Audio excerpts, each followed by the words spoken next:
What to do, people? It's Hero of the Streets here with the rundown of chapter 142, Jujutsu Kaisen.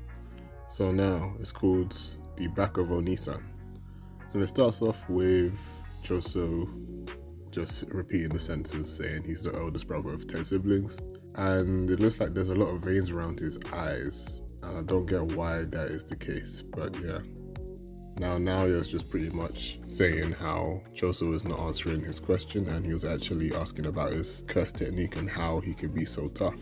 And then he tries going for the attack and it looks like, oh, okay. So basically what has happened here is that Choso has focused his cursed energy or his technique on his eyes. Oh, they actually explain it as well. They basically say that flowing red scale has made Choso concentrate his power to his extraocular muscles to increase his dynamic visual acuity. Very smart move. I thought he was going for the whole iron armor approach. That's what I thought he would do, but this makes a lot of sense. So now, even when Choso tries to attack Naoya, can still dodge it, and it all doesn't really matter at the end of the day as long as Naoya can get it in before Choso can counter.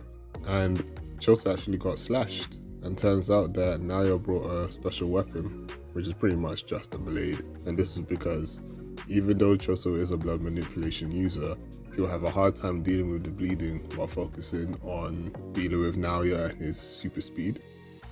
Naoya even admits that he doesn't really like using weapons. He thinks it's lame and dull, but some people think the same way. And even his elder brothers do the same thing. And even saying that essentially how could the older brothers say this and that to Toji, yet they do the same thing? I think that's the idea. So now he even admits that he hates his older siblings and then goes on to say, what's the point of being an older brother if you're inferior to your younger? Like, you're better off chopping your head and dying. But Choso even goes on to say that perhaps you are who you are today because of your siblings. So there's a little bit of a back and forth about brotherhood and what it means to be your older brother and a role model to your youngers. But essentially Choso ends up saying that he has to walk in front of his younger brothers and that's why he's strong. But there's a whole bunch of blood spilling out of him. But then it even grows even larger and he goes on to use that blood as an attack. So now you're softly shocked because that's a whole bunch of blood and the man's still standing. But there's an explanation. So essentially death paintings were created from a mixed parentage of cursed spirits and human beings. They have a special physical constitution that can convert cursed energy into blood, and that they won't die because of blood loss unless they run out of cursed energy. It's a different case to Naruto Shikamo from Kyoto because he has to use blood bags to attack. So now Choso goes in for the attack and he's pretty much hidden himself behind a huge wave of blood, and now he's a little bit shook essentially. But the attacks are still coming in slow, but it turns out that Naoya used all of that as a feint so he can use pace and blood. And so he used it, but Naoya still dodges it. And Naoya is obviously aware of the fact that if his body's covered by blood, it's curtains, because Choso can just manipulate that and it's over.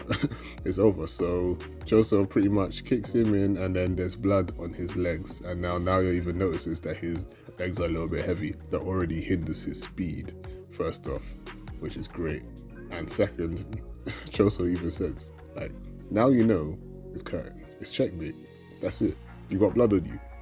But now you're still a little bit confident just because of the fact that with that level of obstruction, he can still move out any trouble because he's still tracing a movement of 24 frames per second.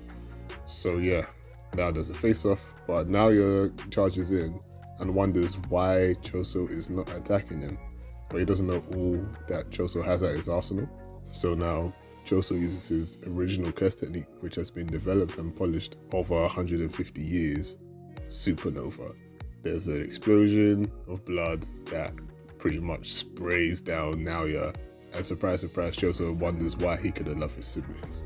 But yeah, at that same moment, when Naoya is down for the count, Yuta arrives, dragging Yuji on the floor. Yuji just, damn, Yuta literally does quick work of Choso. He just knocks him out quick time with like 1-2 hits and Choso's down. But now Yuta's like, now yeah, you look pretty miserable, like you got beaten. And yeah, that's the end of the chapter. Now I don't know when the next chapter's coming out, but looking forward to it as usual. But yeah, that's me for now. I enjoyed this chapter a lot. it closed the curtain on the two main fights that pretty much brought up all the hype. I really can't wait to see it animated. But yeah, that's that for now, and I'll catch you all later. Adios.